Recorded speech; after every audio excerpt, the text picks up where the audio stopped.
Qui sont les ennemis de la démocratie? Alors avec l'effondrement du communisme, cette menace est devenue moins présente. Vous me direz qu'il y a la Chine, mais celle-ci n'est pas prête d'investir nos institutions. Vous me direz qu'il y a l'islam, qui a des difficultés à intégrer nos conceptions de la liberté, mais lui aussi ne va pas modifier nos paysages politiques de sitôt. Non, peut-être que le danger vient de l'intérieur même du système démocratique. C'est en tout cas la thèse du chercheur franco-bulgare Tsvetan Todorov dans un livre très troublant, Les ennemis intimes de la démocratie.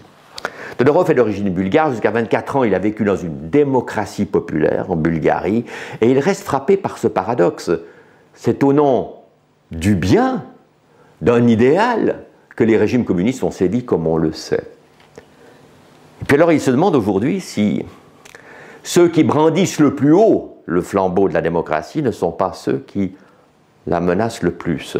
Alors il pense notamment à ces mouvements qui fleurissent un peu partout, qui dénoncent les élites, qui critiquent les institutions parlementaires, qui demandent tout le pouvoir au peuple. Enfin, cela va du Front National à la Ligue du Nord en Italie, des partis xénophobes hollandais ou danois au régime hongrois de Viktor Orban, en passant pour une partie de l'argumentation par l'UDC suisse.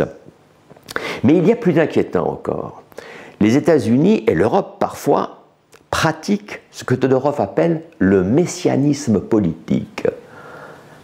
Ce n'est pas nouveau, hein. La France de la Révolution a également invoqué de très nobles buts pour envahir l'Europe. Et puis il y a eu le colonialisme qui prétendait apporter le bien à l'extérieur du continent.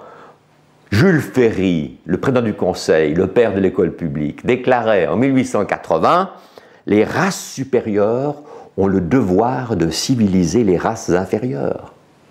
Puis il y a eu bien sûr le chapitre communiste, hein, les marxistes n'ont jamais hésité à éliminer leurs adversaires, tout cela au nom de la recherche d'une société meilleure.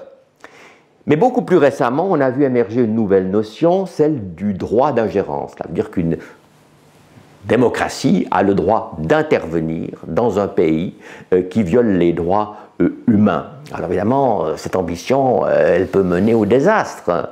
Bush déclarait « Aujourd'hui, l'humanité tient entre ses mains l'occasion d'assurer le triomphe de la liberté sur ses ennemis. » Ben, on a vu hein, en Irak une guerre de plus de 10 ans, des dizaines de milliers de morts, un pays fracassé qui d'ailleurs aujourd'hui se tourne vers l'Iran.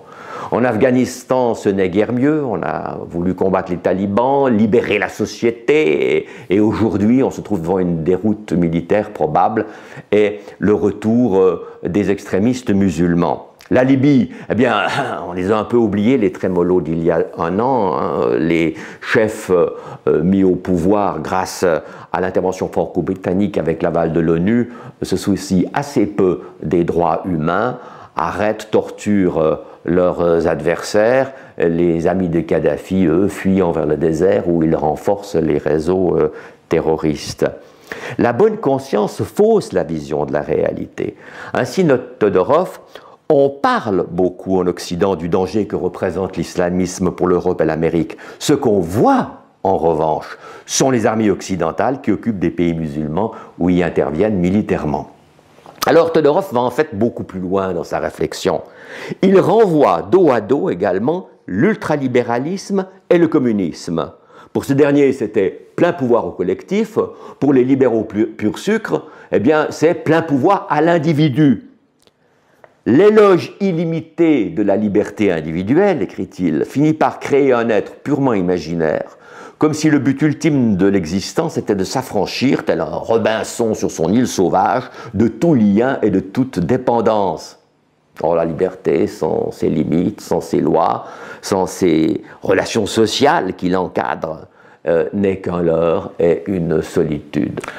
Voilà, ce sont quelques pistes de réflexion parmi beaucoup d'autres qui nous aident à comprendre un peu mieux le monde et peut-être à nous aider à repenser nos démocraties qui, je crois, ont bien besoin d'un souffle novateur.